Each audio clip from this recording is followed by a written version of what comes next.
Well, here we are in Corpus Christi, Texas, and I'm here with my good friend and comrade that I served with in Vietnam, Matius Herrera, in 1969. 69, yeah. And Matias, I can't tell you how good it is to be with you again. And several years ago I came and visited you in Gloria, and that was about 5 years ago. and you took me all around Corpus Christi, and I took you to Mexico. and Mexico. Took you to Padre Island. Yeah, We had a pretty good time. it was a great time. Yeah. Now, do you still go down to Mexico on a regular? No, we don't cross that mountain, not anymore. What's the problem? The problem? There's a lot of gangs, a lot of shooting in between themselves. A lot of innocent citizens get hurt in there, they're Okay. shooting. And then there's the part of the cartel is in there. That's the only small town that we used to visit without any violence. And what was the name of that town that we went to? Las Flores. Okay. Las Flores, Mexico. And it wasn't very far from the. No, it's not. It's about 15 miles away from there, Yeah. from my house. Yeah. So we used to go up there to eat and all that, but then we had to stop, Now people that go, the winter Texans that go up there, usually go for the medication. Yeah, that's what Yeah. what I thought. They buy that medication at half below the price, whatever the medication cost. Mm-hmm. So they make a big fiesta up there when all those winter Texans are taking off back north. They make them a big fiesta, the whole thing, anything they eat, anything is free. Wow. Yeah, they bring a lot of business. So they is that safe to go to that? I don't know. They had one last year, but the same businesses and everything try to protect them. Yes. They try to keep all the violence outside Las Flores, Mhm. military. Mhm, Military. yeah. So if you people that come from up north and plan to visit usually don't drive up there. They park their cars and walk up there. Oh, okay. Yeah. Most my cousin goes up there, but they don't cross the cars. A lot of people do, but now with Trump, there's a lot of restrictions. A lot of restrictions on they haven't restricted medication from crossing there's no limit on the medication you can cross. Right. The only thing they check is drugs. Mm-hmm. Like the volume, you have to have certain amount of medication to cross the volume, and not too many doctors in Las Flores prescribe volume. I see. Yeah, it usually has to be prescribed by a psychiatrist, something like that. Yep. Well, Matias, we're here today to talk about your life and your service in the Army in Vietnam. Okay. And what we're doing is I've got a vision for our group that if I could get everybody's story and I could put it together, it would be like a puzzle. And every piece is another guy. And after I get all the guys, that we'll see a completed story of our unit in Vietnam. And Yeah. it will not only be a historical piece, but it will also be somewhere where any relatives, friends, future generations, when you and I are long gone, Yeah. we may have grandkids or great grandkids that would just love to see what we looked like. I got my grandson here in Corpus. He's working. Said, "Grandpa, I wish I could get the day off." Yes. He's an engineer somewhere up here, So he said, "I wish I could." I told him, "I wish you could meet Vic John." He said, I asked my supervisor if he didn't give him any information. Yeah. But so he'll be able to see this and our interview today, Yeah. and it'll be like, I didn't have any idea what my grandpa did, in Vietnam. I knew he was in Vietnam, but I had no idea what the war was about, Yeah. So forth. So I'm just going to start with asking you, where were you born and raised? I was born and raised in Edinburgh, Texas, and I went to school there in Edinburgh, and then I didn't graduate, so I got out to work to help my dad. Well, tell me a little bit about your mom and dad. What was your family life like when you were growing my up? dad, they were used to labor. We used to go upstate, work upstate, California, Oregon, Michigan. We used to go after school got out. We used to go out to work, you know. Did you kids work too, or was it just your folks? No, we always, I come from a large family, 13. Oh, okay. 13. So we took off to California. My dad stayed here, and we worked up there for about 2.5 months, and then we came back. And then next year we used to go to Indiana, different states, you know, where small kids could work. Yeah. Yeah, because I was the oldest, and I had 4 that could work of age, and the other ones are underage. You know, so we used to go to Indiana where you could work, and all the kids could help you out with cucumbers and picking all, you know. So that you were basically agricultural? Agriculture. So yeah. you were working in the fields and In the field. We own trucks. We used to work with the trucks, but my dad stayed in Edinburgh, and I took the family out to Indiana or wherever we used to go, you know. And he went with us twice, I think, in all the years he went with us twice. His main job was truck driving, you know, hauling. San Antonio, Dallas, or whatever, you know, whatever you could haul. Watermelons, grapefruit, oranges, anything. and they have a lot of agriculture down here, don't Yeah, they? they got a lot of agriculture. There's a lot of new colonials coming in. A lot of people from Mexico.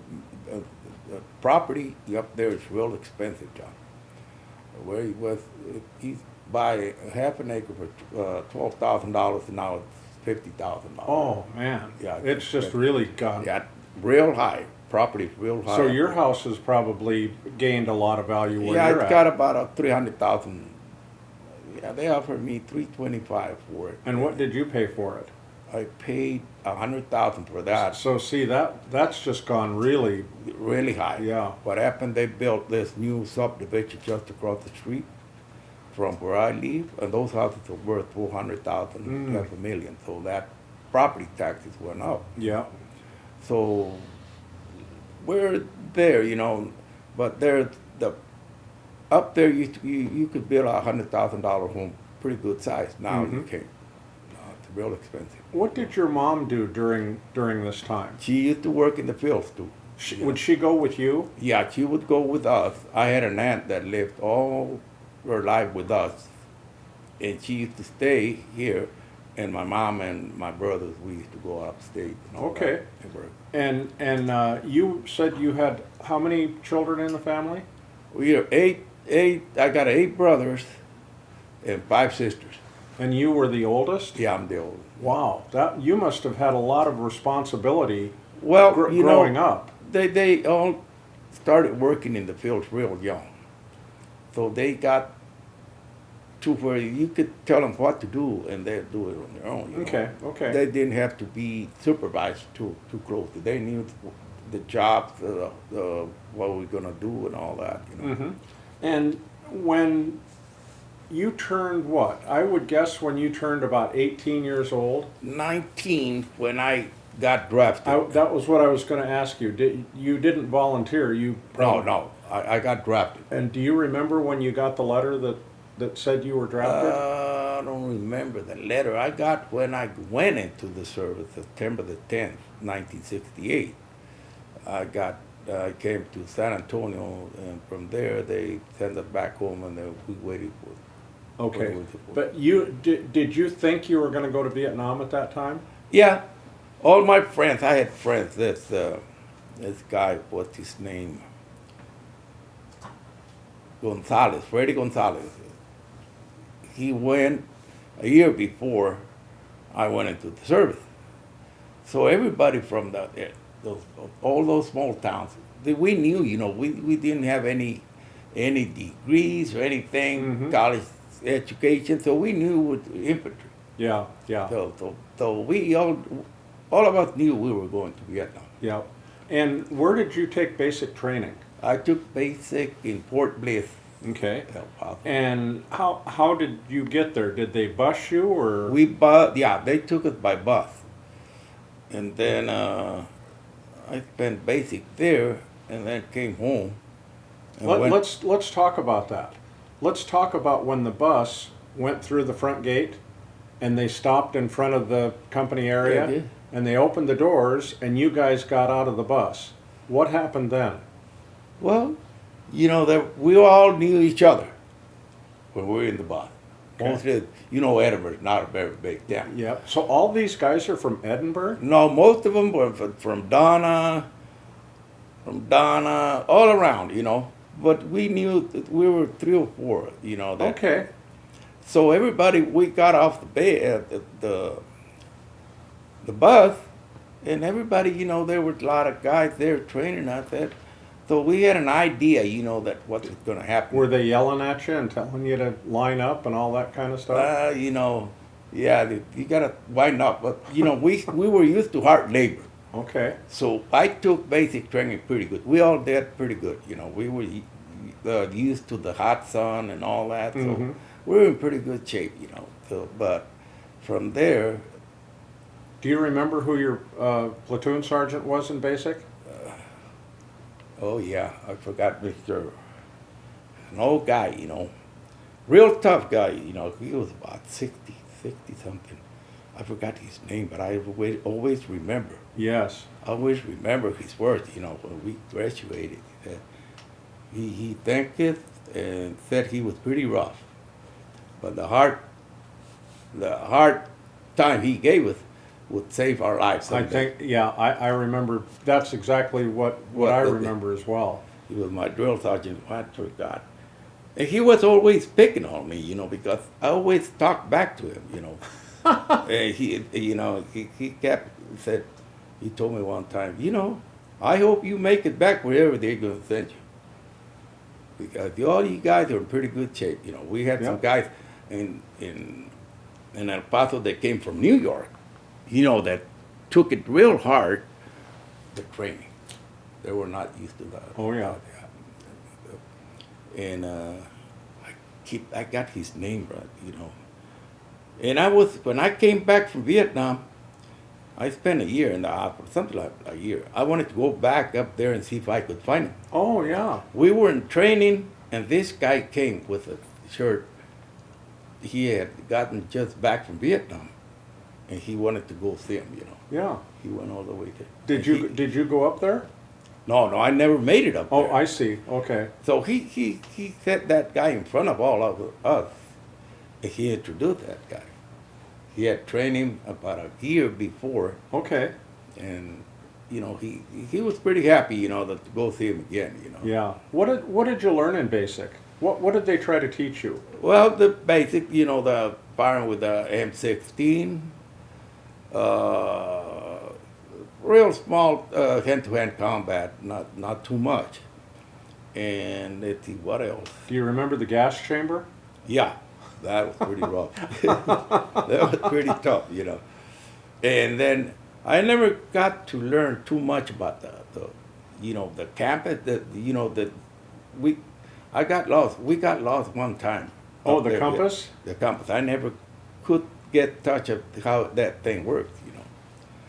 So from there, you know, we just they kept us the whole thing. We didn't get to go out in basic, not very much, not in El Paso. Mm-hmm. And we were supposed to cross to Mexico. It's real border town, so they wouldn't let us go up there. Did you do a lot of running and marching? Marching, a lot of hiking, man. A lot of hiking, full back hiking. And when you'd go to your different training places, they used to truck you out there, or did you have No, to? yeah, they used to truck us up there, take us up there into the El Paso desert, and therefore we did all the firing and all the grenades. Mhm. We had an accident up there. When they showed us how to throw the grenade, they gave this guy the grenade. Take the grenade on the right hand side. So he was left hand side. Uh-oh. So by the time that guy got it to the left hand, that thing exploded. So both guys got killed. You know? Oh my gosh. Yeah, there was an accident there. So that you guys must have been pretty shook up about that. Well, that thing gave us enough time to throw it. Yes. Unless you drop it or something. You know? Yep. So you had to get a real good grip. Remember that you had to take by your right hand, take the pin out, hold it, let it go. You got 4 seconds or 5 seconds. Yeah. But this guy, I don't know what happened with. he was left-hand side. So there was a lot of investigation about that. Sure. After, yeah. And so basic training, do you remember graduating? Yeah, when we graduated, there was an, I can't remember the day we graduated. I remember the day I went in, but I don't remember where we graduated. Did your folks come for the graduation? No. Nobody came? No, nobody came. None of the parents of the guys we were up there, Okay. went up there. So then, at the end of basic, you found out what your MOS was going to be. You Yeah. found out you're going to be an infantry guy. Infantry guy. And Yeah, did they they- gave us 11B10. We knew it. And did they send you to another place to do They AIT? sent us to Fort Ord. I took advanced infantry training in Fort Ord, California. That's where I was at as well. I took basic and AIT at Fort Ord. At Fort Ord? Yeah. And now that's a different climate for you. Yeah. You came from the desert. And then went to the cold. I never thought California would be that cold up there in the mountains. I know. Cold, real cold. And all that was uphill. All that training was uphill. Full pack up trail, raining. My basic was, AIT was a cold season. Yeah. So I never thought California was that cold. So What did you learn in AIT? the little bit more of the M60, the M60 machine gun, and the law. Yeah, Little bit- they started to let us do more with more weapons, didn't they? The machine different gun weapon, and machine guns, and all that. But I learned more in basic than I did in AIT. I was pretty good, I did pretty good in Fort Bliss.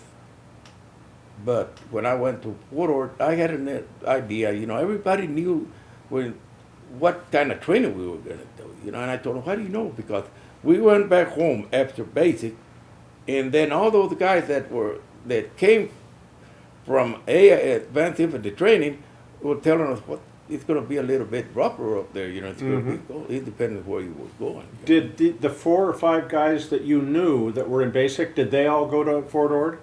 They all went, no. So now you got split up. Yeah, we got all split up. Once went to different directions. I was the only one, me and this other guy, but he got a different MOS. He didn't go, he went to Fort Ord, but he didn't go to 11B10. I don't know. He had some skills. He took a test and he had some skills, and he was in band in school.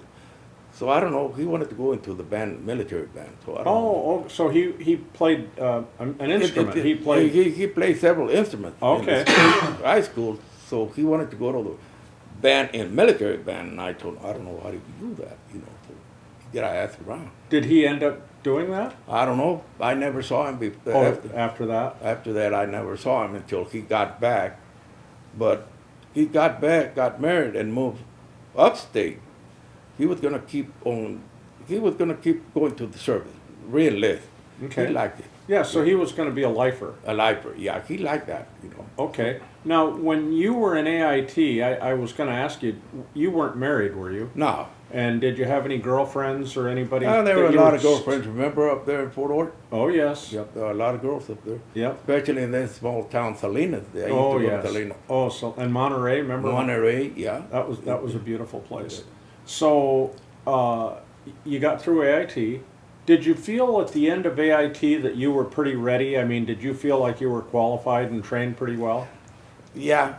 When I went, we all knew that Joe Sargent told us 80% of you people would end up in Vietnam. Yeah. 80%. So I hope all of you guys come back. And I hope all the training we did, the hard work, it's worth it. Mm-hmm. You don't stick together, you people won't make it, Do you remember the instructors? Most of them were Vietnam vets that came Yeah, back. in Fort Ord, all of them were Vietnam vets that came back. Yeah. Real young. And they were serious. Yeah. I mean, remember when they would tell us, they would, when I was there. They didn't joke around. No. Neither on training nor after that. They all hugged it and, gave it a good, which is well, but he said 80% of you all will end up in Vietnam. Yep.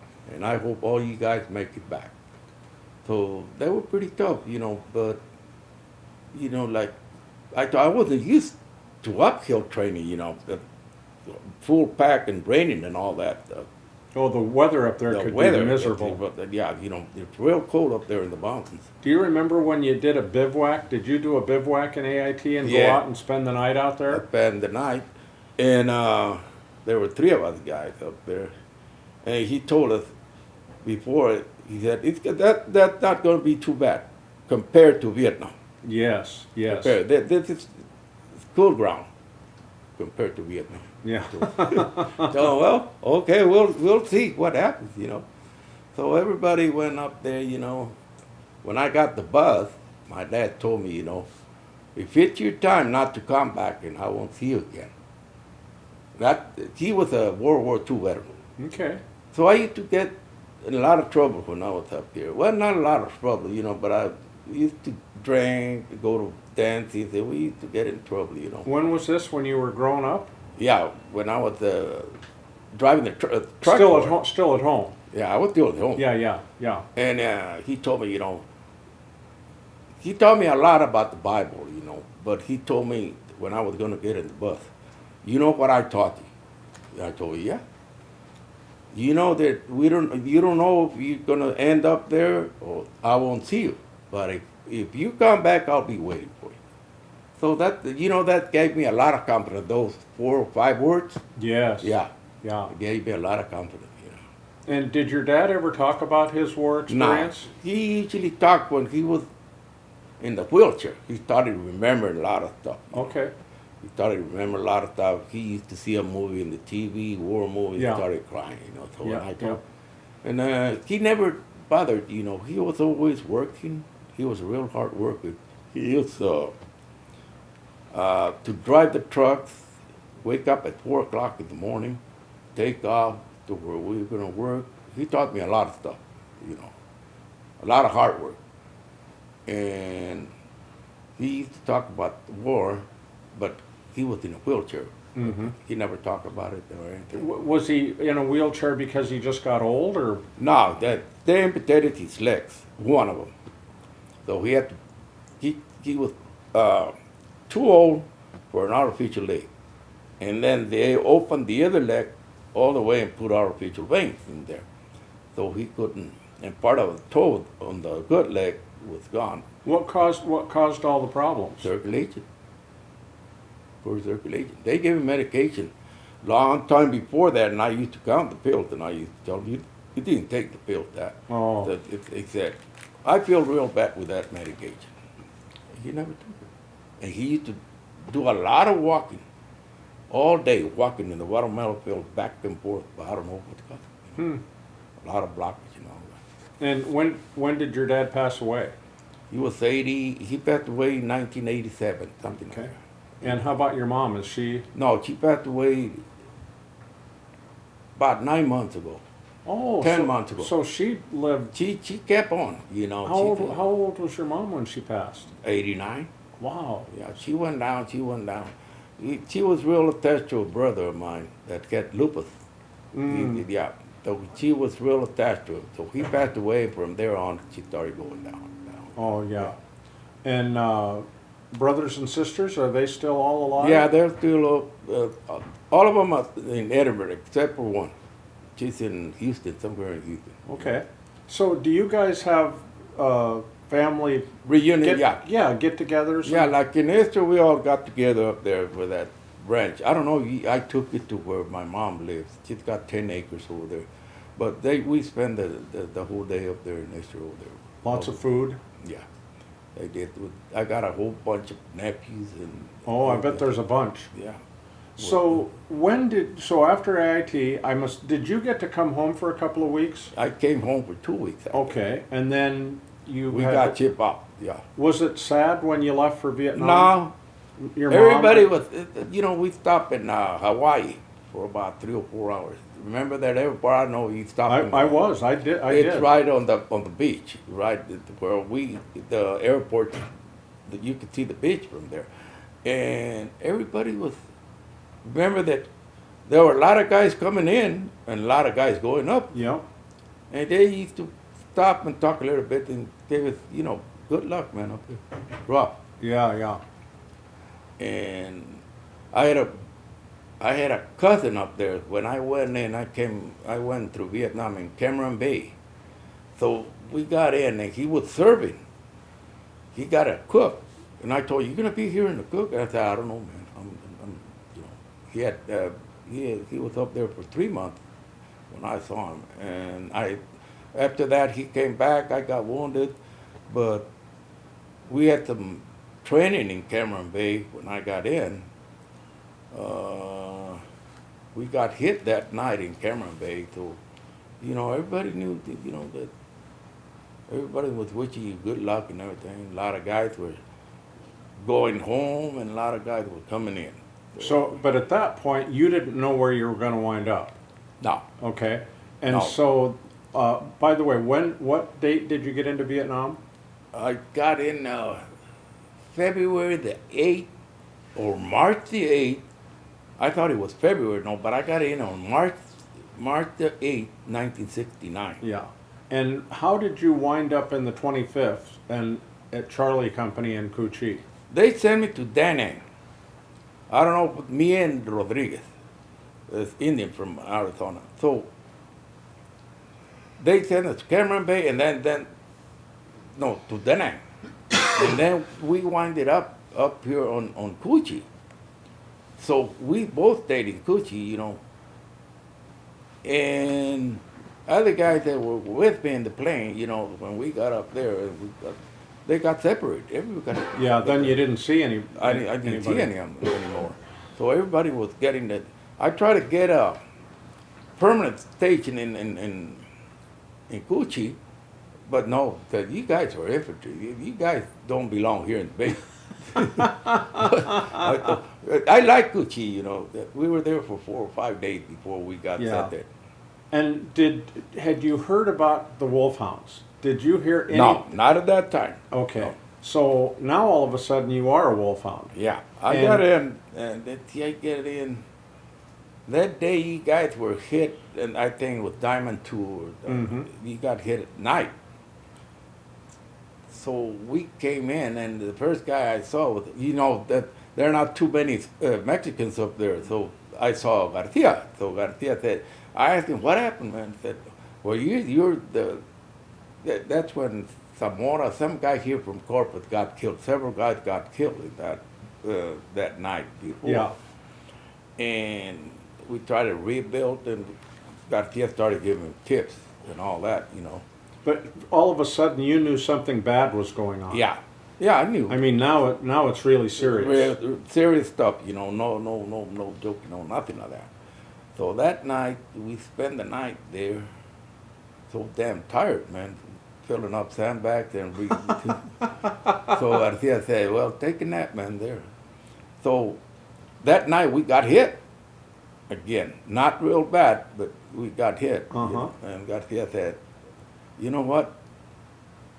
I lost 3 or 4 guys the night before. And he told me, I don't want to lose any more tonight. Yes. So you guys going to have to be careful. So we rebuilt some bunkers that were torn down and all that. So he said, before night, he said, I don't want to lose any of you guys anymore. So you guys going to have to be careful and alert. Yep. So we kept like that, and then I met you, and then I met all the guys, and you were there before I came in. Yeah, you were there before I came in. Yeah, Garcia, actually, I was one of the first guys he met when he came in. He said, no, Big John was there before I got in. Yeah. And so then we started, going to LPs and all that. That's the thing I hated about Vietnam, LPs. 3 or 4 guys half a mile away, and What was the purpose of the 3 or 4 guys going outside the wire look out. tonight? Yeah, look out if there's any incoming. That if there any enemy coming in. So we were the first to get in contact with. We weren't supposed to fire at them. Just come back through the wire and give. Yeah. Remember, there you send 3 up here, 3 this way, and 3 up there. So that's the part that I didn't like too much, you know. You didn't sleep very well out I there? didn't live very well, man. Nobody did. Yeah. Every little chance we had, you know, we took a nap. Sure. Especially at night, you know, when it's raining and all that. But, you know, it took me a month to get used to the mosquitoes and all that. Yeah, mosquitoes were horrible. Yeah, horrible, man. Do you remember the leeches when we'd get in the rice Yeah, paddies? when I got the leche there with this, I forgot his name, this color guy. He used to yell a lot. Look at what I got, you know. And Garcia told him, be quiet, man. So just put the cigarette on the damn thing, you know, and come out. Yeah. Did you ever? I used to use the insect repellent. Remember? Yeah, we used to carry that for the hands and the face. Yeah. Yeah.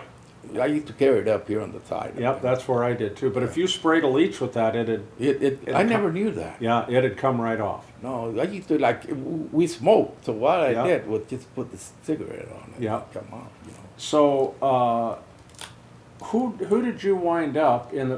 Let's say the first month that you were in the unit. Who were your buddies at that point? Well, I got Garcia, and remember Scott? The Yes. color guy. Yes. Okay, it's him, and this,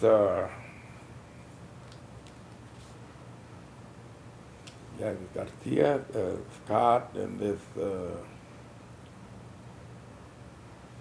policeman, what's his name? He's a police officer up here in, remember the one that gave me the Purple Heart? He's a police officer in California, somewhere. That second one, and then I met you, and I met the other guys, you know.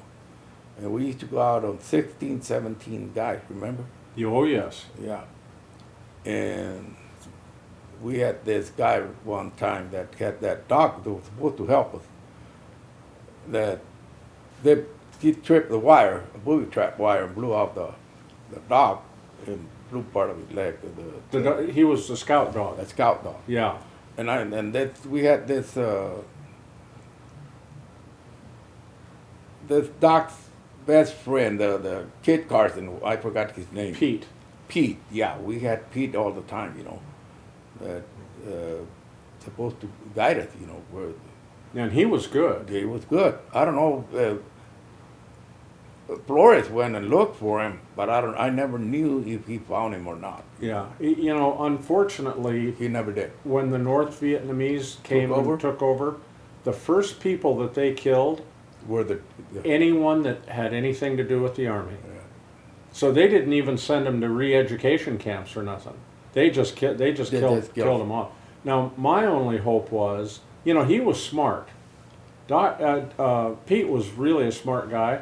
I'm hoping that somehow he got out, maybe through Cambodia or something, and got, you know, like, Escape. yes. Because he made it all the way up here to scout with us, so I think he made it. I think because he was real smart, and you know, he spoke pretty good English too. Yeah. He could, Because I met Flores. I got one that Flores came in, and about a month later in the hospital, and Flores was sending him stuff from here up there to Vietnam, you know. Mhm. And but after that, I never saw Flores again until the reunion. What job did you have in the platoon? I carried the 60. Me and Manorelli. Okay. Yeah, we used to carry the 60. And you've seen Greg, right? Yeah. Yeah, at the reunion and so at forth. the reunion. What was it like when you saw him after all those years? The same old guy. Isn't that amazing? Yeah. He called me, his wife called me, because he used to be a volunteer in the hospital, and they never told him about that he qualified for benefits. So I told him, well, you work at the VA hospital? He said, yeah, well, there's a service officer in every hospital that you can go to, you know. So his wife called me and said he had gotten 70% or 80% at that time, and said, well, I told him, keep on going, you know, they gotta give him 100%. That's when he started having Oh yeah. trouble. You know, I don't know what happened, that he used to have seizures or something Yeah. like that. Mm-hmm. And then I wasn't in Vietnam with this guy that sent me a letter, what's his name? You knew him pretty good. He wasn't in the platoon with him. I forgot his name. He used to call me. And he went to a reunion, but he went with a psychiatrist. Remember the guy you told me? Willie Williams. Willie, yeah, Willie. Yeah. That was in Las Vegas. Las Vegas, yeah. Yeah.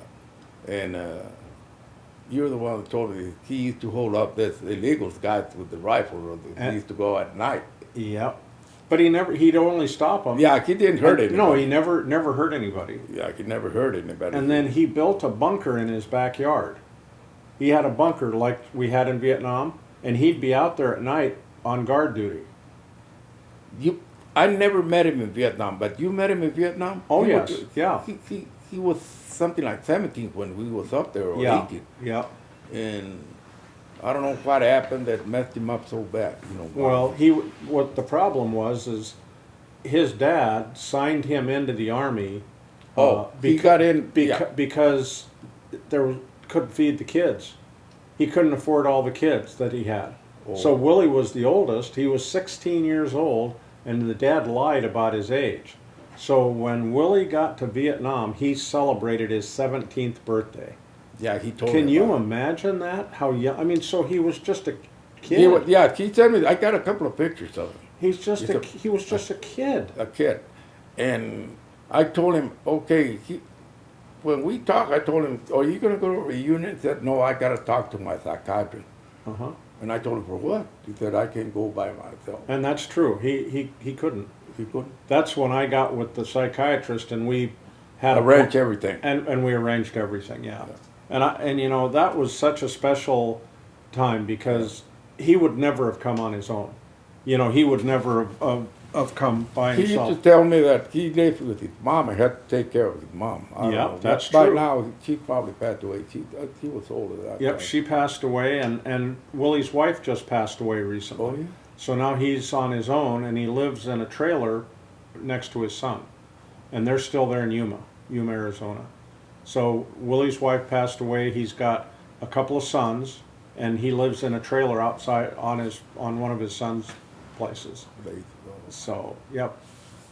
So I mean, he's keeping on. You know, one day at a time, Yeah, right? he's hanging on there. And you know, one thing I learned about you too is you've helped a lot of veterans with benefits. Benefits, yeah. And so tell me just a little bit about how you started to, you know, you'd talk to guys and they would tell you. And the reunion, I forgot the name of that real skinny guy and his wife. And I told him, you know, go to the DAV representative, because up here in Texas, it's real not that hard, but several states, it's real hard to get benefits. Mm-hmm.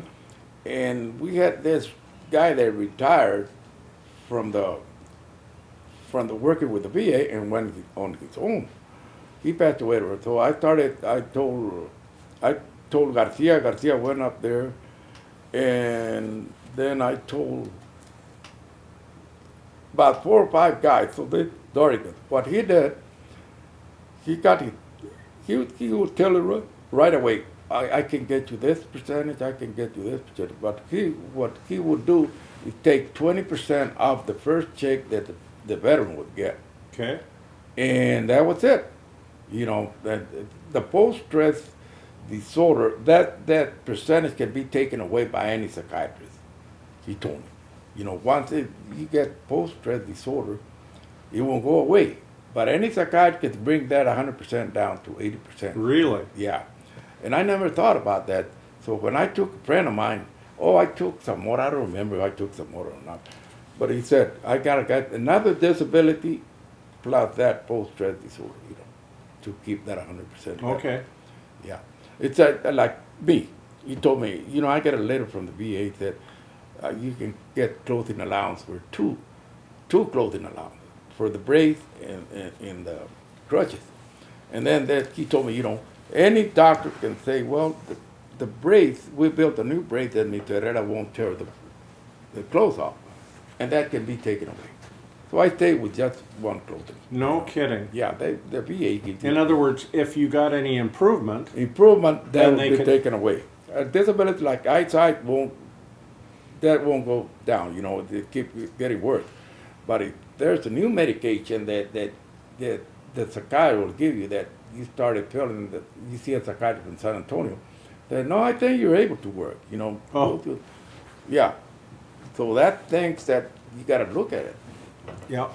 And so this guy was pretty smart. Yeah, you know, he's damn smart. His brother-in-law was here in San Antonio. He was the main guy here in DAV representatives, you know. And he said, you know, the post-stress, you got to get another disability to keep that post-stress up there. Mm-hmm. Any psychiatrist can bring it down. And I had this lady, they sent me to San Antonio for evaluation with a psychiatrist. So I told her, I don't want to take the pills, you know, I just need sleeping pills. And they sent me to this lady. He said, you know, Mr. Herrera, I'm going to send you to Waco. And I told him, I'm not that sick, man. I know Waco. You know, I've had a friend up there that came to Waco for 6 months. He got home worse than he got in. Yeah. So I told him, no, that's okay. You know, I told him, well, anytime you know, man, all I need is medication to sleep, you know, to calm me down a little bit. Like I used to drink a lot. You knew that. Yeah. And when I quit the drinking, I couldn't sleep. I couldn't concentrate for a whole year. And I told my doctor, you know what? I'm going to start, man. I can't make it. So he gave me some small lorazepam, and that calmed me down. Me and my friend, you know. So there's a lot of medication that can bring you up. And a psychiatrist, San Antonio's always trying to bring your pension down. Mm-hmm. I went up there one time and they sent me for evaluation up there, and this doctor said, well, why are you asking for more pension? I told him, I'm not asking for more pension. I mean, I'm fine. And he said, well, what's wrong with you? You got the paperwork in your hand. So he you know, he was a doctor. He knew that I was empty. Well, what leg's empty than that leg? He didn't even know. No, he didn't even know. So he was old and he had a heater up there. Said, well, you got arthritis. And I told him, oh, I know that. And I told him, what you got the heater on? I got arthritis, real bad arthritis. And he told me, oh, okay. We got out of there after the examination. He went up there and apologized to me. Nah, don't worry about it, man. So, you know, you got to go to keep, you know, you have to keep the 100% service-connected disability. I don't know, different states got different rules. But up here in Texas, you got to keep your 100% permanent total for 10 years so your wife will qualify for part of your pension. Yeah, that's right. And I told Conrad that I don't know why Conrad got only 80%, so I don't know. So he hasn't got 100% yet? No. Not that. I talked to him yesterday. I mean, the day I got to meet Quintrell, and I told him, I know. And he said, no, you can't get 100% unemployability because it's over 70 years old. Okay. So he just got to keep on trying to get that other 20%. Yeah. So when you came into the platoon, when was the first time that you remember experiencing a firefight? Firefight that night. In other words, first night in, Yeah, you're we did it. When I went in, Garcia greeted us all. We were about six guys. And we started rebuilding. So at that night, we got hit again. And said Garcia, before the night we were going in, said, I don't want to lose any more guys. I lost a lot of guys last night. So be careful, man, and all that. So we got our positions and everything. When is the first time that you remember seeing one of the guys get hurt? And the second night, we went out, and this guy got hit. I didn't even know the guy. So they took him out. Was it a booby trap? No, he got shot. Okay. Got shot. And then this other time we had this small guy, real small. Remember the elephant grass? Yes. Okay, well, he used to carry the bazooka. So he had a heat stroke or something like that, and he just passed out. Garcia went and saw him a couple of times. Said there's no improvement. I don't know what's going to happen to him. Yeah. So did he ever come back? He never came back to the field. You know. When is the first time that you remember when you actually saw somebody get killed? Oh, get killed? About a week later. Garcia knew the guy. I didn't know him about 2 weeks after that. And then we went to help Bravo Company the second week that they got hit, and we started picking up bodies. But the guy, I didn't saw the firefight that Bravo Company. I saw the guys. I didn't see. Let's see what this colored guy's name when he got killed. But I saw this guy from Bravo Company got killed about the third week or something like that. You know. What was going through your mind when you saw that? They told us, you know, the first experience you're going to have, the worst experience you're going to have the first time you're going to see somebody get killed. And you got to have a little control over yourself. And Garcia helped me a lot on that stuff. Mm-hmm. He said, Garcia had seen several guys got killed. He said, hey, man, remember, guys, one of us go get killed, you got to control yourself. Especially you guys that started carrying the 60. Me and Mandarelli. So Mandarelli never got hurt, and I got, you know, this firefight, this damn thing, the barrel hit it so much that we couldn't take it apart. So we just stopped, so we started shooting with the M16. But yeah, it was about a month after I got in that I got to see that guy killed. And do you remember who the platoon sergeant was at that time? There was another one, Bob Garcia. I forgot his name. Do you remember Marquez? Marquez. Well, Marquez, yeah. Marquez was a Bob Yell. Marquez, yeah. Garcia took orders from Marquez. Yeah. What do you remember about him? He's a tough guy. You know, that was his second or third Yes. tour, Yeah. and I asked him why. That the benefits For his family. for his family. Yep. And said, I'll risk anything for my family. I think that was his third tour in Vietnam. Yep. And he was a professional. Yeah, I that mean, that guy had gone through a lot of stuff. So he directed most of the orders to Garcia. Mm-hmm. But when we stopped at some point and he sat down and he looked at us and he said, you guys are tired, worn out. You got to start practicing. You're not going to have any rest in there. You're not going to go take a nap or anything. So you got to keep going. You know, tough, but you know. Yeah. So he was used to hard training. He was used to seeing guys killed and all that. So he taught us a little bit about what life is about. Said, I came up here because of my family. I need. And if I don't get back, I know my family will have something to do. Yep. Not going to go in vain. And you know, and he left, got up and left. He was right.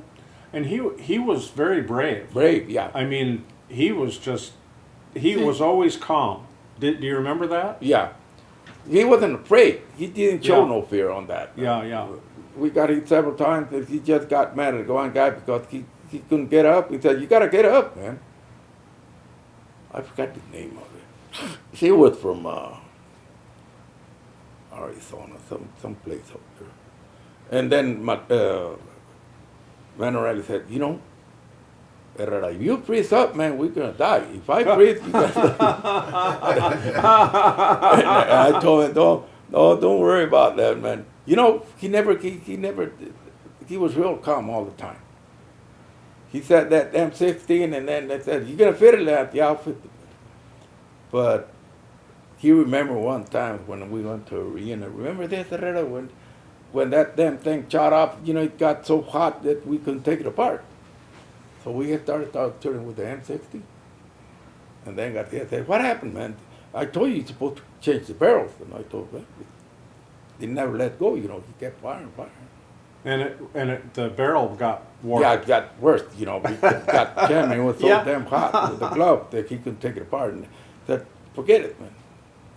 Well, one thing I always did, I carried a lot of ammo for my M16. Sure. I thought I'd never run out. I hope I never run out of ammo. So I used to carry a lot of my M16 ammo, plus the 400. You know, when I got wounded, all that stuff blew off. All those. I had 3 or 4 straps of M16 bandoliers, and the grenades. I had 3 or 4 grenades. None of that stuff. The only thing I had left, remember, was my shoe. That you pull it out, I told put out my butt, but I had all that shrapnel in my leg. Yeah. Yeah. And you were trying to undo the laces, and I told just pull it like that. So you pull it, but that was I had a lot of shrapnel in that leg. Yeah, So, I remember that day. Let's talk about that for a minute. Where were we at? What fire support base were we working out of? That we got, I don't know, that we just gotten there one day before. One day. Were we working out of Jackson at that time? Jackson, yeah. And we went out on this patrol. And Garcia said, you know, be careful with the landmines. Because there were those little signs Signs, all over the place. yeah. And I saw that dry grass. You could tell right away the dry grass where there was a movie track. So then I heard the first breath and I started walking. But I walked right through that lane. So I forgot the names of the guy that got killed that day. Clennon. Planet and the RQ and the lieutenant. And Lieutenant Ide. Okay. And then Peroni was Ide's RTO. And when Clennon got his, a piece of that went right through Ide. And it went through him and in through the radio and into Peroni's back. Yeah, they put him on the chopper. They put me up here and they put him down there. Yeah. He had a hole on his back. Oh, it's awful. Yeah. Yeah. So I heard the first one and I started walking and that's when I hit mine, you know. And then What do you remember at that point? Do you remember anything?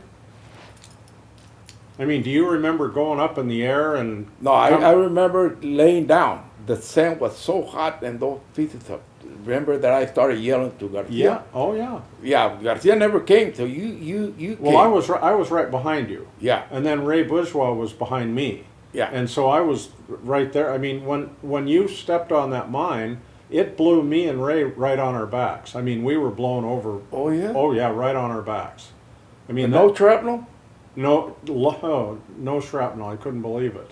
Garcia said, you know, you got the whole blast, man. So when I saw you, you were up in the air. Oh, you were in the crater. In the crater. It built a crater and I was Yeah. laying down. And I had all this piece of skin that my leg got blown off right away, but I had all that skin on my belly. And I thought it did open my belly. So no, it just, I moved and it slid over. So part of that wasn't taken off. So when they lifted me, it tore part of my butt up here. And you came in and then the helicopter came in. And that's when I looked down and I told you guys, I waved to you guys. Remember that I waved to you guys? Yep. And then I saw him down and he had a big hole like that. Were you? This is going to sound funny, but I don't mean it to be. Were you in a lot of pain? I was more mad than pain, John. You were mad. Mad, yeah, because, you know, I took, that's the first thing that I looked for, the mines, you know, not to hit a mine. And then I was yelling at Garcia. Garcia never came. You came in. It never knocked me unconscious. I know. You know, when I got to you, you were talking to me. Yeah. And I told him, take off my boot. Yeah. That travel was burning me. We went through the bones. Yeah. And I was more mad than the pain, you know. I started feeling that damn pain about 2 days later, man. They couldn't inject me with morphine, and the lady said, you know, we got to cover you with ice. Oh. Yeah, ice. And So don't move. tell me about that helicopter ride. Okay, we went on the helicopter ride, and I saw down, looked down, and I saw the hole in there. The last thing I remember was getting out, taking me out of the helicopter, and some nurse said, "Oh, look." So I had a lot of wounds. When I was at Garcia went and saw me, "Don't move, man, don't move." So the nurse told him, I just got tired of laying down. Said, "You can't move, sir. You got a lot of wounds. Yeah. All that morphine doesn't last the 4 hours, so it lasted 2 hours." And I told, "I need something for the pain." Said, "You're moving. Look, I had my hands, my butt, my leg, my ankle, everything was bleeding.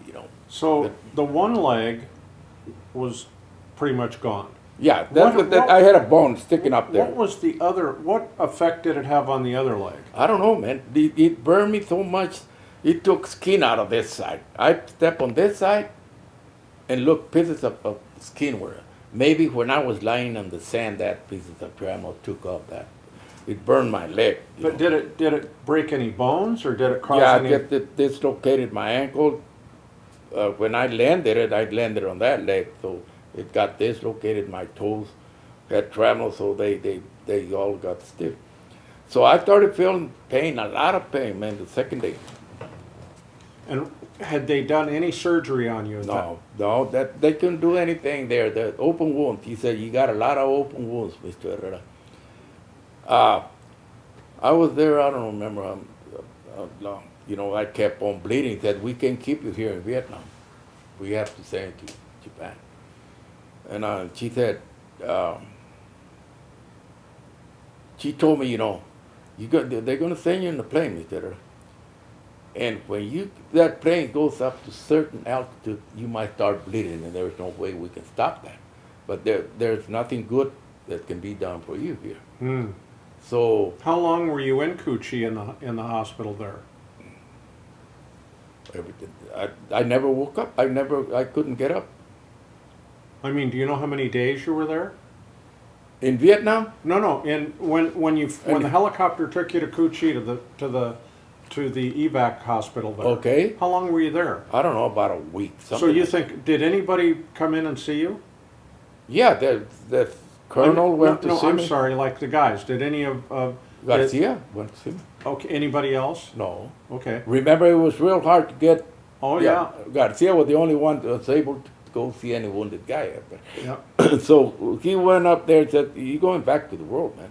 But I was so damn mad, that I got hurt, and was not used to take care of myself, But things like that happened.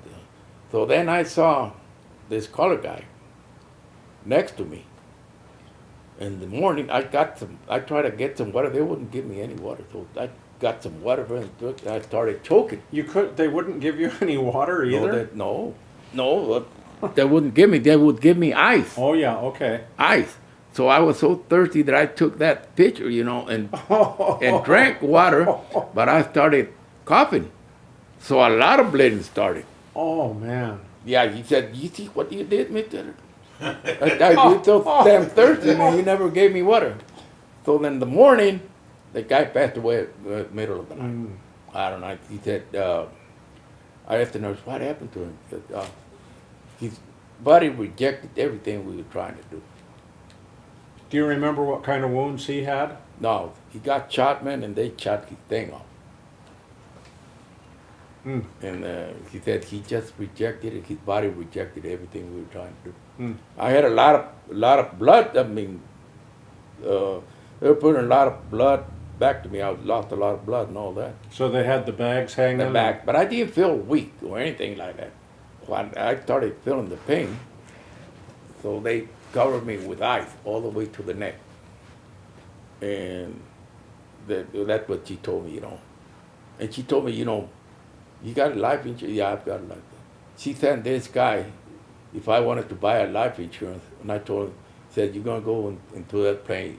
We don't know if you'll make it to Japan or not." He asked you if you wanted to buy life insurance? She sent a guy up there, And I bought it that 25,000 for Really? I never I still heard got that thing. I'm going to show it to you. I never heard that. I never Yeah, heard that before. Is it still valid? No. Oh, That I was just for the day. That insurance was just good till I got off the plane. Wow. I never heard that before. Yeah, and I still got that thing. They sent that to my dad, and my dad, I told him, no, this guy that came in said, the lady said, you might pass away in the plane, Yeah. so you life insurance. So she sent this guy, and told him it's a good idea, Mr. And I had my wallet. I got a phone. They put everything in the chain I had and everything. They put it in. So I paid him something like $3, something like that. But that insurance was just good. Until you got off the plane on the other side. That once you got certain that your body might start bleeding. There's no way. I never knew that. I didn't know that. Yeah, I'm gonna show you. I still got it in the paperwork. And he offered me that insurance, and I told him, yeah, that's fine. Said, remember that. So when I got to Japan, they started taking all those patches that I had. They dry soft, and then they gotta pull it off. Oh. So that's the most thing that hurt. But from there, they sent me to. Did they do any surgery on the? They left that thing open for about 6 months. And did they do any skin grafts or anything? They took skin out of my stomach and tried to put it on my legs here and on my butt. You see, all that skin, I had a bone left up after the explosion, just plain bone like that. But all that skin was on my belly. When they picked me up, it tore. Oh. So I had that skin graft done in San Antonio and then in Houston. What was Japan like? Huh? What was Japan like? I never did it. They sent this lady to cheer you up. It's some movie star from Japan with one leg. Really? Yeah, she was missing a leg. She was on crutches and she sang and everything to the guys in there. But I think they did that to cheer you up. Yeah. But nothing. You just laid there. There was nothing that they did. There were so many guys in there that the nurse told this guy, wet that thing before you put it out. And he said, look, I can either go a little bit Oh, no. like that No, or no, no. tear it. Oh. I said, go ahead, man, pull it out.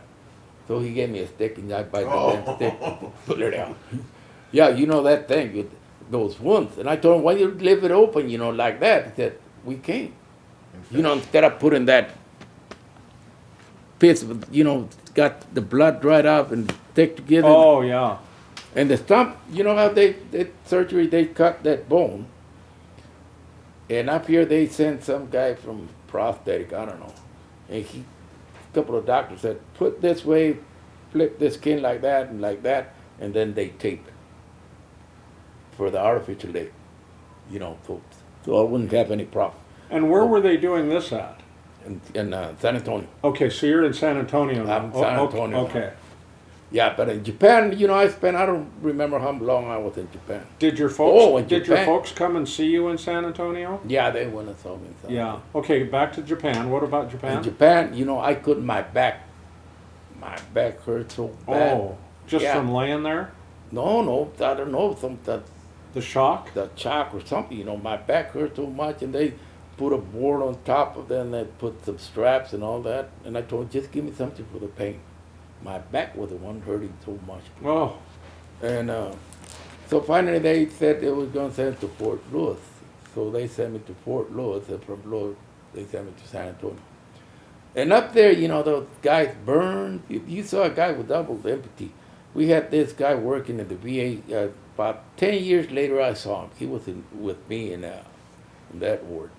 He had double empathy. And he worked with the VA in prosthetic. And his family came. They used to pick him up and take him Saturday and Sunday and bring him back. But he had been there for about 3 or 4 months now. I was going to ask you a question. When you were in Japan, were you allowed to eat real food in the hospital in Japan yet? Yeah, liquid foot. Liquid food. Yeah. When was the first time after you were wounded? Solid foot? Yeah. When I got in San Antonio. And so how many months was that? About 3 or 4 months. Oh, apart. man. Yeah. Were Do you you- remember what you ate the first time? Do you remember? What did they feed you your first meal? Do you remember? No, the second month. I was the second month. There was this. There was Christmas. It was Christmas, and I had a special diet. So he came in and said, "Your family you're gonna go." He knew I couldn't go home, so he said, your family coming in?" And I don't, no, I don't think so. So he said, I need something good to eat. He signed a paper there and gave it to the nurse. Said, "This is your Christmas, Mr. Herrera." I could eat solid food, because I had to do everything on bed. I couldn't stand up or anything. Mm-hmm. So they from there was this lady. My toes got infected, and there was Mom. We used to call her Mom. And the doctor came in and said, "Mr. Herrera, I think we're gonna have to amputate your toes because they got infected, And then the mom said, "Give me a week, doctor." I forgot his name. "Give me a week." Said, "Well, if that thing doesn't heal, the infection goes to the bloodstream and it's going to be worse. No, just give me." He just he gave her a week. She used to wake me up every 4 hours, man. Put that leg in there, and finally that damn infection stuff. But she saved my toes. She saved. I was just gonna say. Yeah, she saved my toes. She was real good, Mom. She was about 60. We used to call her Mom. And said, "I know you don't like to waking up, but," and then I told him, "When can I get a wheelchair so I could go bathe myself?" That "You can't." Well, I told him why. Because this thing was open. All these wounds were open. Everything. I had a piece of shrapnel go to my testicle. That's the worst. We don't want that thing to get infected. Well, I told him, "Take those stitches off." We can't. They're just going to. So I spent there. Did it go all the way through, or did it? Yeah, it hit my testicle. It went all the way through, and they took it off. And they didn't they took the shrapnel off. Yeah. And a couple of years, about 20 years later, the doctor said, "You might have cancer on that thing." And I told him, no, don't start with that. Because it's got, one is bigger than the other. One testicle is bigger than the other. Yeah. So they wanted to check on it. And I had this guy, this caller guy, said, "You know what? They took mine and put it up here, and I told you, were you awake?" Said, they numb you. You're awake. If you want them to put you to sleep, your whole body, you can. I told him, just put sleep. So I took his testicle and put it on his belly. And he started laughing. I told him, "Did you have cancer?" Said, no. And then the other guy said, nothing hurt. This other friend of mine, I met him there, and there was nothing wrong with me. They checked me and they told me I had cancer. And I told the doctor, I don't want that thing. Why? I told him, I got enough disabilities, man. If I got it, I got it, but I'm not going to let you, I said, okay. So there was a lot of operations that I denied, Yeah. Like this, this surgery had powder burn on this one, and a lot of small sand in there in that eye. And in Houston, they told me, don't let anybody operate on that eye. He put a light. I said, "You see all those holes in there? It's sand. You got it here. There's no way they can take it out. Pieces out. They'll probably come out by themselves." Yeah. And there was probably dirt and yeah, all kinds of stuff. And from there on, they gave me an artificial leg, brace. 2 weeks later, that I told him, I'm going home. He said, "No, you need an operation on that leg." Like, how much time do I need to spend in the hospital? 6 more months. What happens? How much more? 6 more months. Oh man, were you getting discouraged? No, I told him I don't want anything. He said, "Well, I'm not gonna discharge you." He didn't discharge. My friends took off that Friday night. I got into the car with him and left. The one thing I forgot, man, was the wheelchair. When I got home, I had to go to the bathroom. I took my legs off and I had to go to the bathroom. Damn, no wheelchair. They didn't discharge me or anything. That's why my pension was never, I was 100%, but the 100% goes above by status. The A status, the AM status, and all that. Yeah.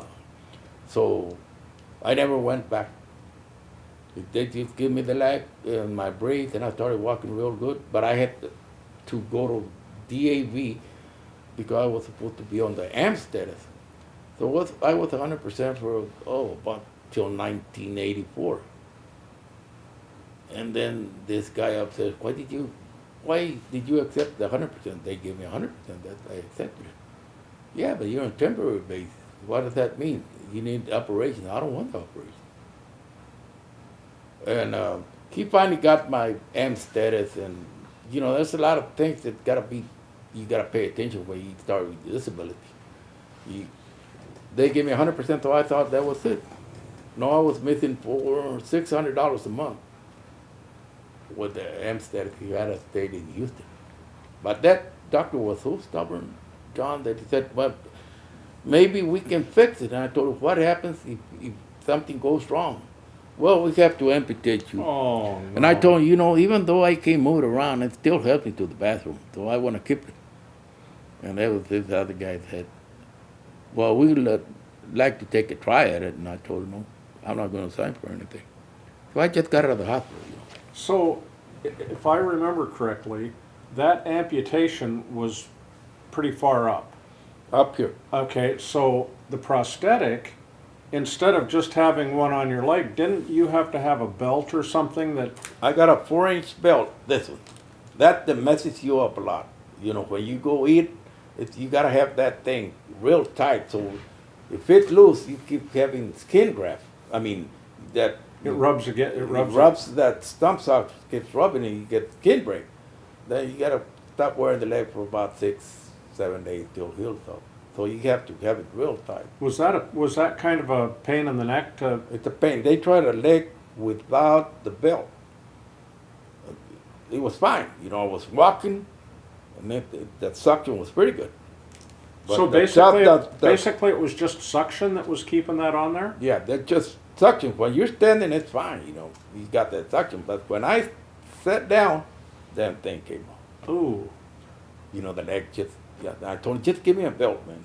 That instead of wasting so much money, I don't know how much those legs cost. But those guys said, well, they told the VA, no, we can make him a leg that will stick in there. And this colored guy in San Antonio said, man, you better keep that damn thing belt on. I said, why? I had one, they gave me one, and I sat on the mall, and I had to call somebody to come and help me out, take me to the bathroom, put that damn back. Oh man. Do you know who Marlon Brando is? No, not Marlon. Jim. No. Who was the actor that was the Godfather? Oh, Marlon Brando. Yeah. Yeah. We are sitting with the Godfather of all veterans right here. Oh yeah. You're the Godfather. He's not going to be pushed around by anybody. No, he is. you see, I was in the hospital and I saw so many guys wounded. This guy in World War II, the old guy that I met in the hospital said, ask him for a hydraulic or artificial leg. And the doctor said, that leg's pretty heavy. And he signaled me to ask for it. So that thing's pretty heavy, but when you take the step, it'll kick that ankle right off. Oh. It's heavy. But at that time I was 23, so I used to drive the trucks with the artificial leg. Well, I was just gonna ask you about that. Yeah. So after you finally. Got out of the hospital, I went, the VA said, you got a grant, Mr. Herrera. Some guy went and said, to buy a car. They would change the modified so you can drive it. With the levers and The stuff. levers and everything. And I told him, I don't want a car, man. I want to know if I can use this to buy my dad a truck that, as long as you use it, we don't care whether you buy the car or not. Yeah. So I went home and went to this dealership and I bought a truck for my dad.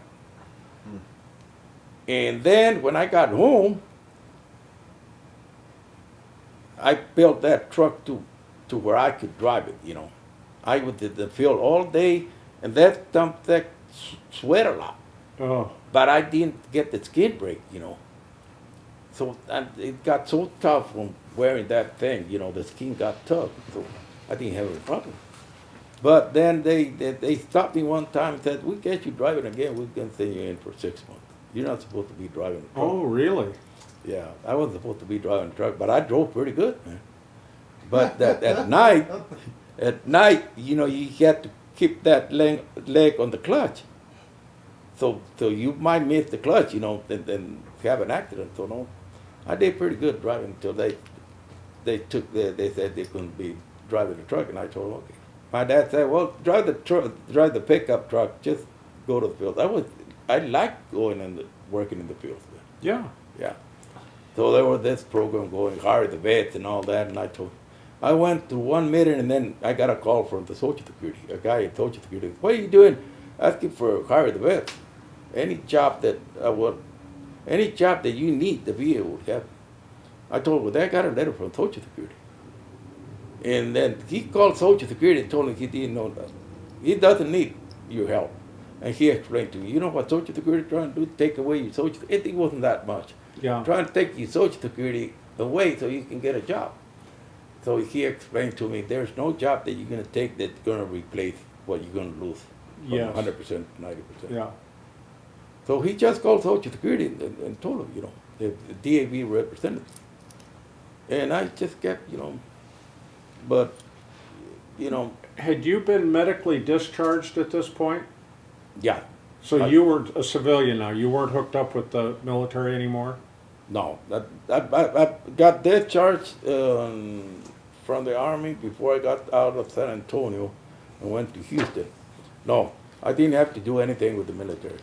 They put me medically retired, you know. Yes, that's what I was thinking. Yeah.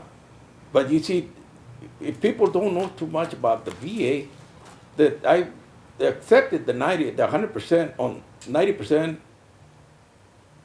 and 100% for unemployability. So I told him, I'm 100%. No, Mr. Herrera, you're not 100%. You're 90%. So what's that? Well, you got out of the hospital, yeah. I got out of the hospital. I didn't want the operations. And till this guy fixed it up there in San Antonio. You want? He said, I'm going to get you. The reason he fixed it because I asked for a special wheelchair home, and the VA kept denying it. And then I went to this guy, representative. He said, why are they denying it? And I told him, I don't know. I told him, I don't want the grant. Just give me the eligibility. No. So he sent a letter, and they sent me to San Antonio. He said, Mr. Herrera, the reason we can't give you the special wheelchair because you're 90%. Your pension's not. Oh. And I told him, well, I'm going to correct that for you. So he got me the special wheelchair home. Did they put a ramp and stuff for you? Yeah, they put everything that they have. They gave you $32,000. That cost 100, so I paid $67,000. And then he got me 600 more pension a month. Plus he sent back pay, I think, like 15,000. Yeah. So this guy really, did you? There's a lot of DAV. You know, I don't know about other states, but DAVs all over. DAV representative. Yep. I get a DAV. I send a lot of donations, but I'm a life member of the DAV, so it explains everything, you know. Mm-hmm. And here in Texas, Houston is pretty hard. A lot of guys mess up the system, you know. So a lot of guys that are really bad shape are having a hard time getting their pension, you know. When did you meet, who, was Gloria in the picture at this point? No, Gloria got in 1976. I had a friend. I used to wake up at 4 o'clock in the morning and go to Reynosa, this side of Reynosa, pick up the guys to work and go to the field. But there was this guy that I lived about 3 blocks from Gloria that I used to pick him up there. So I met her there.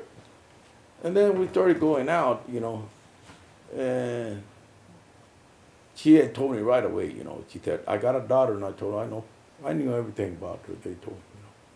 So then from there on, we got married, and the problem I had with the drinking, you know. When did that start? Well, it started, you know, I was in the hospital for so long that I got home. I was so anxious to going back to work in the field that I started, you know, driving trucks and all. And up there, you start drinking, you know, at night. So I started drinking. and it got a hold of you. Yeah, I got a hold. It's a real bad habit to get rid of, John. Bad. So the VA tried to send me up here to Alcoholic Anonymous and all that, but I saw a guy that was riding the bus with me. I saw him in the cafeteria, and there was this guy fitting him. And I told him, what's wrong with him? He said, the medication.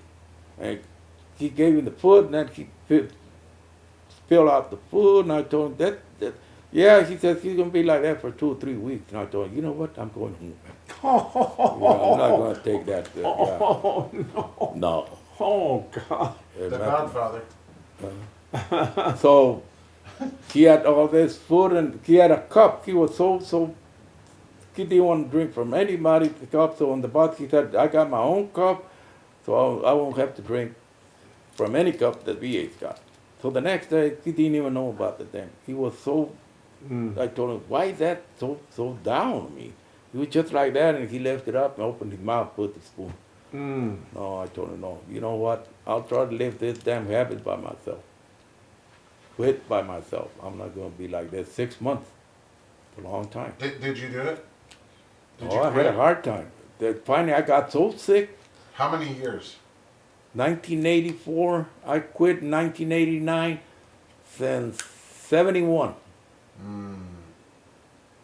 I kept, and it keeps getting holy. You're so happy drinking, but when it's over, you're so down. Man. Yeah. Depression? Depression. So you're sober? Yeah, I've been sober since '89. And so how was Gloria dealing with all this? She had a hard time because she wasn't used, in her family there's no drinking. So one time I told her, you know, I'm trying to quit, and she knew it. If you think you can't do it with me, you know, that's fine, I understand, you know. But at that time I got into depression, so they started giving me Valium. And Valium and alcohol don't mix very well. Oh, that's bad. Yeah. So it got to a point that it got real bad, and the doctor said, you know, I can't take Valium away from you unless it's gradually, you know. Right. Either you gotta quit drinking or you're gonna end up in one hospital one of these days. So I just quit. He took away the Valium and started giving some other stuff. So finally, I got so damn sick that I just quit. Cold turkey. But Did you go through 1 year, John? Real bad. That's what withdrawal. I mean. Yeah. 1 year took me. And I told the doctor that, well, I don't want to give you so much medicine because I'm afraid you might start drinking and you're going to end in the hospital. I told him, just give me any damn thing. So that Lorazepam helped me a lot. Oh yeah, yeah. You taking that? Yeah, Yeah. yeah. So did you guys have any kids? No, Okay. no. I've got a daughter from a previous, not marriage or anything, but I've got a daughter and she's got a daughter. So they get along pretty good. Good. Yeah. So how many children do you have in Vietnam? In Vietnam, none. I was afraid, we used to go out. We used to go out with those girls up there, and then that Johnny, it was a friend of mine from Edinburgh. He was somewhere in Vietnam. Said, you know what? There's this guy that was living home, and he's got this venereal disease that he can't go home until he gets rid of that damn thing. That's right. And he said, you got to be careful, buddy. So from there on, I had to be careful. Yeah, He yeah. couldn't live the country without. So I said, well, you got to quit, Mr. You know what? That's the exact reason why I never Yeah. did anything in Vietnam. The Yeah. same exact story is that, the guys were getting this brand X, I think yeah, they called it. they're real young. No cure. Yeah, there's no cure for that damn thing. And remember that bridge we used to war? We guarded that bridge for about 3 or 4 days. Train bang? Yeah, that all 12 years old kids girls going up there. And that's when me and Scott got into a little fight, the girl started crying. I told her, hey, man, that's too much yet in there, And we got into an argument. We were friends, pushing around. So finally, he just, that night he went and told, man, I'm sorry, man. But, we were up here by ourselves, and I told her, she's only 12, 11 about that little girl, So there was a lot of stuff like that up there. Yeah, but when my friend wrote to me about that, and I told him, you know what, I better quit that. So Garcia knew about that. Yeah. Yeah. So then life kind of has gone on for you. It's been pretty good. I quit the drinking. I keep busy. I'm not used to being at home too much. I don't like, being stuck up at the house. So I go out with friends or, my brothers and all. My brother's got a drinking problem, all of them, So I try to go up there as much as I can, Now that my mother passed away, they're by themselves. Do you just try to encourage them and? Yeah, I told them, they knew me when I used to drink. And I told them, but I got sick and I could go to any hospital. I got one that got sick. He could barely afford the doctor. I told him, I got the money, you go ahead and borrow it. Then the medication cost something like $400 or something like that. So you see, that's the difference, because when I used to drink, I go to the VA takes care of you. Yes. You guys don't have all that. Yeah, private is, Private, yeah. and it's real expensive, isn't it? Real expensive right now, all that stuff. When you think about life and you think about everything that you've been through, what is your definition of a hero? I've been blessed so many times, John, that I'm real grateful to be alive. Whether, I've got bad years in my life, but I'm still real grateful to the Lord for it. Yes. So I've been very lucky, Not too many friends of mine been that lucky, I got a friend that he got his pension, something like $80,000. He lasted 2 months. By the time he saw the VA, his liver cancer was way advanced. So he just enjoyed his for 2 months, and then the kids started fighting over the money he had left and all that. So there are a lot of veterans up there that need help, John. Yeah, I know. And that's what I try to do. A lot of people say, how do you do it? That you just gotta keep on trying, man. Every day. Every day, man. And we had this guy that I took about 7 guys. And he got, one got pissed off because he got 80%. And I told him, maybe you got 80%, wait till, you can't get 100% because VA is not that stupid. You're not that sick. See, so they give you whatever they think it. Yeah.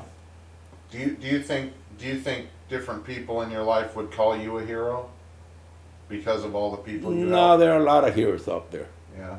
A lot of them. And John knows that, It's a job that we have to do, so we just want to do it, Yeah.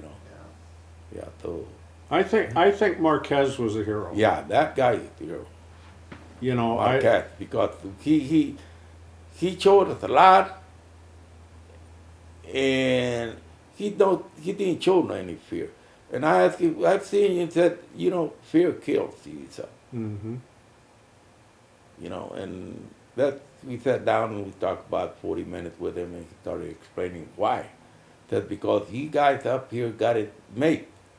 Up there where I live, you don't have something to eat. You don't eat. So I told him, well, I don't know how large his family was. We never asked him, but he was up there 3 years for. Yeah, I know where they were at. They lived in Fort Benning. Oh, yeah? Fort Benning, Georgia. Georgia? That's where his, for all the time he was in the military, They put him there. Like, have you get in contact with him? I've tried every single. I thought I could find a relative, a kid. Somebody's relative. I've made hundreds of phone calls. I asked my psychiatrist. That's how I found this guy here, the cook. That I can't tell you the address, but he's in San Antonio. So there's a lot of veterans that get in a group and said Herrera's looking for you, and he got my number and called me. No kidding. That's how it happened. That's how it works. Yeah, they get together up here in San Antonio, get together, and they go to the valleys, help out with people up there, and then this guy that got shot through the here said, he told him, Herrera's looking for you. But I tried to make him the last time, see if we could go to the reunion. He's got a lot of problems, liver and all. Oh, yeah, yeah. Matias, what does the American flag mean to you? Freedom, patriotism. A lot of people don't understand what the flag means, But you see why all those people from other countries want to be in the United States. There's a reason. There's a reason, Yep. and you know that. And there's not too many Americans trying to get out. They get out to go to. Yeah, and they're not going to get out, Because up here in the United States, you don't die from hunger or anything Yep. like that. So that that's the reason, Have you ever regretted serving? No, I would like to go back, if I could, and see where I messed up. You see, a lot of guys that I was wounded, that were with me in San Antonio said, if I had a second chance, I would go see what the hell went wrong. Yeah. Another guy, one of the nurses said, you guys just be quiet and be lucky. You guys are here. Well, there's some truth. Those nurses in San Antonio were tough. Yeah, there's some truth to that. And thinking of Marquez, do you remember the drill sergeant that you had that just kept pushing you? And when guys would say, I can't go any further, he'd say, you have to go further. You have to, yeah. Marquez was did just that. like that. Yeah. And I know there were times when we Marquez couldn't. one time told us, this is not on my own. This is from up. I'm just following orders. Yeah. And you guys are going to follow my Oh, orders. yeah, yeah. But I mean, he had a way of getting us to go the extra, And, I don't know how he went through so many years and so many battlefields. He went in and never got hurt. Yeah. I asked Garcia, what happened to him? He said, I don't know. He left Vietnam. I don't know what happened to him. I don't know. But I've sure tried. I've tried every. My psychiatrist told me, if anything comes up, I'll get in contact with you. Because that psychiatrist wanted to send this guy that takes care of the pensions to Puerto Rico, so that there's a lot of problems up there. Oh, yes. He wanted to send that guy up there, so there was a lot of veterans that needed. He was from Puerto Rico, and he wanted to send, I forgot his name. I want to see if I can get him to go up there for a year and fix the pension along. Now, in winding this up, I'd like to have you give young people today and young people to come, when you and I are gone, Okay. I want you to give them your best advice. My best advice for anybody coming out of school, high school, join the military. Man. That's the best thing they can do. I got a nephew up there that he tried to get in a job and all that, going to Pan American. He didn't have enough funds, and I told him, go to the military. He's been there, he signed in for 6 years. I told him, you should have signed in for 2. Because if you don't like it, so no, he loved it. He went to the Marines, and he loved it. And I told him, in the military, there's a lot of things. It's good. At the same time, it's bad. There's a lot of drugs, a lot of things going bad. So It all depends on you, which way you want to go. When we were in Vietnam, There was some marijuana. Marijuana, But not now. I never saw any heroin No. when we were there anyway. No. Did you ever know anybody that was No, doing but it? now there's guys in the military that go to Mexico, carry a lot of stuff, bring a lot of stuff. Remember those? Have you ever heard those 2 brothers that were in the military that went into Mexico to see their grandmother and never returned? In the news? How long ago was that? About a year ago? Oh, no, I didn't hear about it. Okay. Well, you see a lot of people, I don't know if that's true or not, but they get mixed up in the wrong people for the wrong reason, A lot of these guys are going into Mexico, carrying in luck, bringing back stuff. You're dressed up as the military, they don't check that much. But a lot of drugs going on, a lot of heroin. He told me, in basic training. He told Chavira, you're not going to try this, man? You're not happy. And I told him everything before he went, I got other nephews went in through, and there's a lot of drugs, a lot of corruption, and said, you know what, they mistreat this guy, they're gay. And I told him, well, we didn't have that problem when I was in the Army, so I don't know how it is today. And he said, you know what, everything you told me about the drugs and all that, that's the first thing I got there. That was in AIT, I mean, basic. Now, you see all those guys selling that stuff in basic, once they get permanent station, they're going to be distributing all that stuff. So, you know, so he likes it. He liked to, he signed in for 6 years. I told him, okay, that's it. Because he signed in for 6 years and got married, got a kid. What's his MOS? He's, I forgot what his MOS. They got him up here in, He's not a grunt. He's not a infantry, is he? that's one thing, you know, I don't understand. I told him, you went into regular army or you went with the National Guard? Because they got him guarding the border. I told him, you sure you... Well, it could be National Guard. Well, I told him, you go into regular army. Is that what he did as regular? Well, I don't know, because he's not supposed to be in the border, because I told him, you know, you've got to be careful where you sign. My brother-in-law went National Guard for 20 years. He doesn't qualify for anything in the VA. Oh, wow. Yeah. I took him up there and said, no, sir. No active service.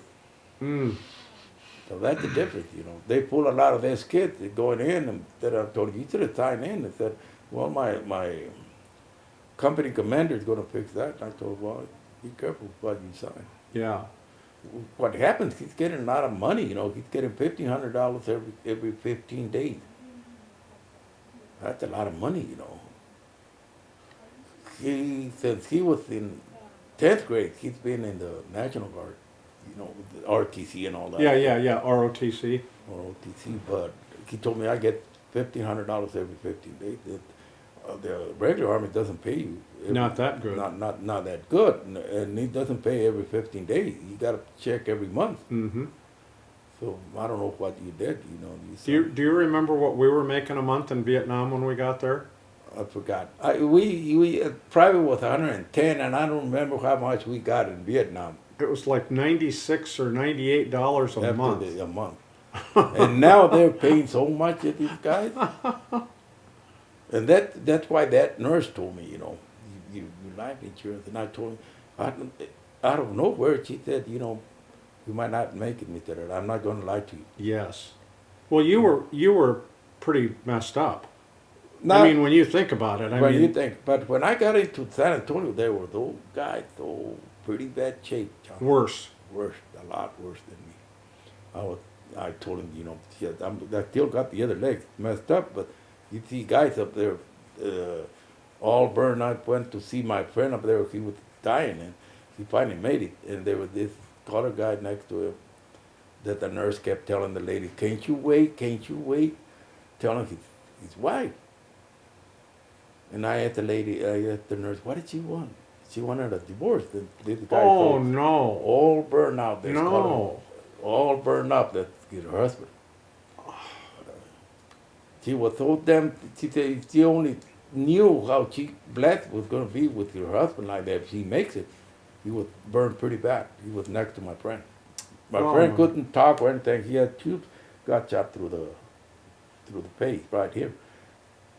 Till that day, he doesn't drink water. All he does is drink through the side. I feel like a feeding tube. Get it too. It messed up all his, he spent something like 2 years in the hospital. My, oh my. Yeah. Is there anything that I've missed about your service or about what we did in Vietnam, or is there anything I don't think so. Did I cover it pretty good? Pretty good. Like I told you, I was up there just 3.5 months. I didn't spend the whole year like he got, saw everything. Yeah, but the 3.5 months you were there was a lot going on. Yeah. Garcia said, remember this? And Garcia said, I told him, remember you used to carry this stick? I never carried this stick. And I showed him a picture. And I said, you used to carry that. I asked him, why you got that stick? For the landmines. Yeah. You know, the booby traps. Sure. And I said, I don't remember carrying that or not. I said, yeah. That's the first thing you told me, you know, the booby trap, and that's what messed me up. Yeah, yeah. Well, and in your case, I didn't know this at the time. I learned this shortly after. What we had walked into was a minefield with 105 artillery shells Yeah, that were duds yeah. that they buried, and then they put a little pressure device on it. Now, they were out there because they were trying to get tanks and PC carriers, because the PCs and stuff used to go through there. So they were trying to blow up tanks. Yeah, and, Garcia told me, I don't know how you made it, man. That PC. was a 105 you step on. it was a 105. I know for a fact it was. Yeah, and I said, I don't know, man. I just lucky. And said, I saw you up, flying up there. Oh, awful. But, you know, like, I don't know the willpower, you know. But I was more pissed off than feeling the pain. I Yeah. was so mad at And that. for years, I used to think, how was it that you were awake? I mean, you know, because It you did knock were me off. you were talking to me. Yeah, and the doctor said, "Are you sure you were awake?" Oh, Yeah, I trust told me, him. I was. You know. Yeah, I had a friend of mine. I was awake until I got to Cuchi. I don't know the hospital, and when I saw the sun and all that, some lady yelling at that. That's what the last time I remember. Yeah. But I was through the whole thing. Yeah. How can you lose leg, Mr. And you Herrera? and you keep telling me my leg's burning. My leg Leg's is burning. Yep. And that, you see, that's the only part, all the other parts burn out. That's the only part, the boot, they asked me why, because that's the only thing I had left, Mm-hmm. the boot. And a friend of mine was trying to unlace it, and I told him, just go ahead and pull it off, because those damn things were burning inside. Yeah, I remember it just like it was yesterday. Yeah. And I remember going into the helicopter, waving you guys off, and then I saw that he had a big hole like that. And I told Garcia, I said, maybe Garcia, because I stepped on top of him, blew me up. If I had maybe slipped my foot, blow me apart. Oh, But I didn't know that thing you threw would you off. Yeah, It did? it was a because it's like a shape charge, and so it initially starts going up like that before it. Explode. Yeah. So I mean, if you would have stepped directly on top of it with your body on top of it, you wouldn't be here right now. Well, I don't know how I stepped with it. But I don't know how all this skin came off. I stepped with it, and the skin came off on this side. And this Well, side. you got to remember, when that thing explodes, that metal is so hot. It's like red hot metal, and that's why your leg wasn't bleeding. You know, there was no blood squirting out like you would think. No, not even on this thing. That's what I'm saying. And when I looked at that, I thought, why is that thing not? Well, that metal, that hot metal, cauterized all those veins and Yeah, so I had all this burning, and one doctor didn't believe me. Said, how can you be awake? I know I couldn't believe it either. How can you be awake, Mr. Herrera, when you just tap on the mine and that force blew off that leg? And I told him, I'm not lying to you. But I don't, if you believe me or not, that's up to you. It was absolutely unbelievable. And then, of course, if you can imagine, you just, boom, right? And Ray and I are right behind you, right Yeah. there. And then I'm crawling up to get to you, and here I look, and here comes Marquez and Clennon walking towards us. Okay. And then Clennon steps on one, Oh, and he goes up and comes down. Marquez walked right over that mine. oh yeah? Clennon was behind him. It was his RTO. And Clennon stepped on it, and Marquez did not. Think about that. I mean, man, and so then I panicked. I mean, I was scared to death because I thought they're all over. In other words, there's one there, there's one here. We're in the middle of a minefield. Yeah, I remember somebody yelling, don't move. But Yeah, exactly. I remember her, and I don't know who yelled, don't move. Marquez. Marquez. But at that time, it blew that hole, that sand, Crater. and I cratered, You and were I right fell in right in right the in crater. it. Yep. I don't know. The doctor said, how can you be conscious when you just, I don't know. So you're in You- such a good shape up there. You were. Everybody's in such a good shape that maybe, You know- Nobody, you never get a cold up there. You know what? You one never of- get sick. Yeah. Raining in the morning, sun, rain at night, you never sick. You know, Colds or anything one of the like most scary, one of the most scared I ever was in Vietnam is when Ray and I had to carry you out to the helicopter. Oh yeah, those mines. Because to the helicopter. every step I took, I thought was it. Yeah, Garcia said that was, both, the whole thing was minefield in there. Oh, So terrible. he went to see me once, I think, or twice. And there was so much sand in my eyes that I kept looking at I asked the nurse, give me something to put in my eyes, that sand in the light.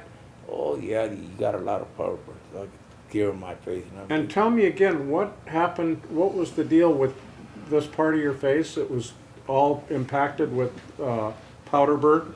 Powder burns. I don't know if I still got it under the eyebrows. Oh yeah, yeah. This side of the face had so much little in San Antonio. The nurse just kept scraping and said, it's powder burn. But I had that smell of powder burn in my nose for about 6 months. I Really? could smell it, Oh. the powder burn. Well, I tell you, Matias, this has been a real pleasure. Okay. And thank you so much Okay. for coming and spending time. And God bless you, my friend. Yeah. Thank you.